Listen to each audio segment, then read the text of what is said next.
Does God still speak to people today?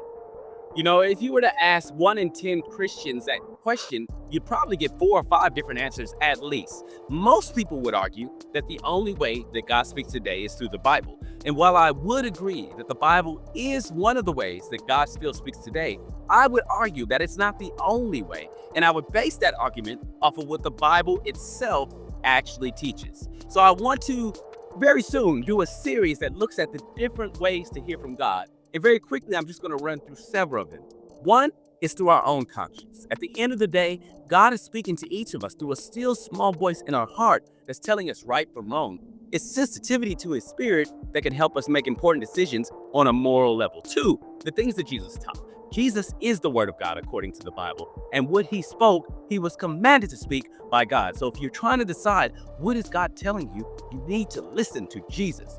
Number three, I'm talking about dreams and revelations.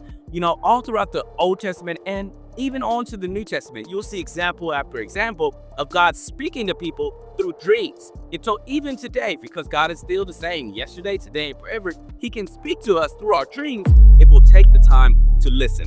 Number four, through circumstances, through open and closed doors, through coincidences. Those are all different ways that God can use what's happening around us to guide us into finding his will. Another way that he speaks is through counsel. And that's not just limited to the old people that we find in the Bible, you know, people like the apostles that wrote the epistles, but it also includes people that we encounter today who seem to be following God. If we take the time to listen to their advice and get their counsel, we can get clarity on what God may be saying to us for today. Number six, there's signs, there's miracles. God obviously does not want us just chasing after things that are signs and wonders. In fact, Jesus gave warnings against that. But at the same time, the reality is that God can use signs to tell us to do things, especially if he's asking us to do something that goes against our natural reasoning. So that's another thing to pay attention to.